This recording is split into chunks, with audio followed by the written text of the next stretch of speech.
Hi நண்பர்களே, இது சனா சேவை மையம் யூடியூப் சேனல்.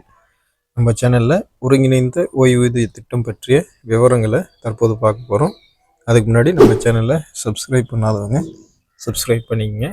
யாஜி கலெக்ஷன் நல்ல துணிமணிகளை வாங்க குறைவான ரேட்டில் யாஜி கலெக்ஷனை நீங்கள் பயன்படுத்திக்கங்க. இவங்களோட வாட்ஸ்அப் குரூப் டிஸ்கிரிப்ஷனில் கொடுத்துருக்கேன், பயன்படுத்திக்கங்க. மத்திய அரசு தனது ஊழியர்களுக்கு புதிய ஒருங்கிணைந்த ஓய்வூதிய திட்டத்தை தற்போது அறிவிச்சிருக்காங்க.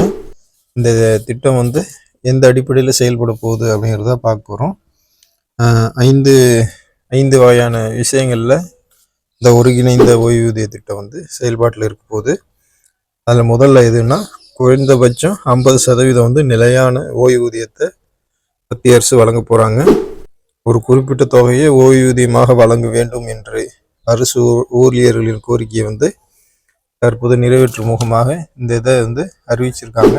இந்த தொகை ஓய்வு பெறுவதற்கு முந்தைய 12 மாதங்களில் சராசரி அடிப்படையில் சம்பளத்தில் 50% இருக்கும். ஊழியர் 25 ஆண்டுகள் பணி செய்திருக்க வேண்டும் என்பது இதற்கு நிபந்தனையாக உள்ளது. நீங்கள் இதை விட குறைவான காலம் 10 ஆண்டுகளுக்கு மேல் மற்றும் 25 ஆண்டுகளுக்கு கீழே பணி செய்திருந்தால் அதுக்கு ஏற்ற மாதிரி உங்களுக்கு ஓய்வூதியம் வழங்குவாங்க. அதாவது ரெண்டாவது, பணியில் இருக்கும்போது ஊழியர் மரணம் அடைந்தால் அவர்களின் குடும்பத்திற்கு ஓய்வூதியத்தில் 60% கிடைக்கும் அப்படின்னு சொல்லியிருக்காங்க. அதே போல் குறைஞ்சபட்ச நிலையான ஓய்வூதியம் மூணாவதாக குறைஞ்சபட்சம் 10 ஆண்டுகள் வரை பணி புரிஞ்சால் ஊழியருக்கு மாதந்தோறும் 10,000 ரூபா ஓய்வூதியமாக வழங்குகிற நடைமுறையாக கொண்டு வந்திருக்காங்க. நாலாவதாக பணவீக்கத்திற்கு ஏற்பாடுகளை செஞ்சுருக்காங்க. பணியாளர் மற்றும் குடும்ப ஓய்வூதியம் பணவீக்கத்துடன் இணைக்கப்படும் அப்படின்னு சொல்லியிருக்காங்க. அதன் பலன் அனைத்து வகையான ஓய்வூதியங்களிலும் கிடைக்கும். அதாவது பணவீக்கத்திற்கு ஏற்ப ஓய்வூதிய தொகை ஈடுகட்டப்படும் அப்படின்னு சொல்லியிருக்காங்க. இந்த அகவிலை நிவாரணம் தொழிலாளர்களுக்கான அகில இந்திய நுகர்வோர் விலை குறியீட்டின் அடிப்படையில் அமைந்துள்ளது. இந்த ஏற்பாடு தற்போது பணியாற்றி வரும் ஊழியர்களுக்கானது அப்படின்னு சொல்லியிருக்காங்க.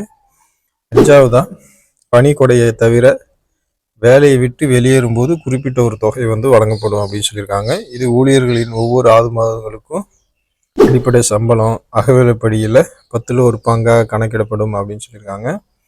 இந்த தொகை ஊழியர்களின் நிலையான ஓய்வூதியத்தை எந்த வகையிலையும் பாதிக்காது அப்படின்னு சொல்லியிருக்காங்க. இந்த 5 விஷயத்தை மையப்படுத்தித்தான் ஒருங்கிணைந்த புதிய ஓய்வூதியம் அமல்படுத்தியிருக்காங்க. இதுக்கு ஆகஸ்ட் 24 மத்திய அமைச்சரவை ஒப்புதல் கொடுத்துருக்கு.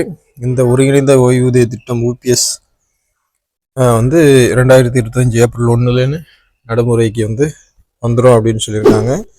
இந்த ஒருங்கிணைந்த ஓய்வூதிய திட்டம் அரசு ஊழியர்களுக்கான சமீபத்திய ஓய்வூதிய திட்டம் UPS-இன் கீழே நிலையான ஓய்வூதிய தொகையை உறுதியளிக்காத NPS போலன்றி நிலையான உறுதியளிக்கப்பட்ட ஓய்வூதியம் இதில் கண்டிப்பாக வழங்கப்படும் அப்படின்னு சொல்லியிருக்காங்க.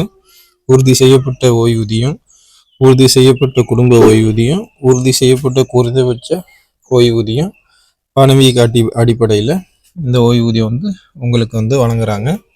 புதிய ஓய்வு திட்டம் NPS-ல நீங்கள் தொடரணுனாலும் தொடரலாம், இல்லை ஒருங்கிணைந்த ஓய்வூதிய திட்டத்தில் இணையணும் அப்படின்னு விரும்பினாலும் மத்திய அரசு ஊழியர்களுக்கு அந்த விருப்ப உரிமையை கொடுத்துருக்காங்க. ஏற்கனவே 2024 முதல் NPS-இன் கீழே ஓய்வு பெற்ற அனைவருக்கும் இது பொருந்தும். நீங்கள் ஏற்கனவே ஓய்வு பெற்று NPS கீழே ஓய்வூதியம் வாங்கிட்டு இருந்தால் கூட நீங்கள் இப்போ இந்த UPS-ல் இணைஞ்சு அதில் இருக்கிற மாதிரி ஓய்வூதியத்தை நீங்கள் பெறலாம். இதுதான் மத்திய அரசு கொண்டு வந்திருக்கிற புதிய ஒருங்கிணைந்த ஓய்வூதிய திட்டம். இந்த தகவல் மற்ற நண்பர்களுக்கும் ஷேர் பண்ணுங்கள். நம்ம சேனலை சப்ஸ்கிரைப் பண்ணுங்கள். நன்றி.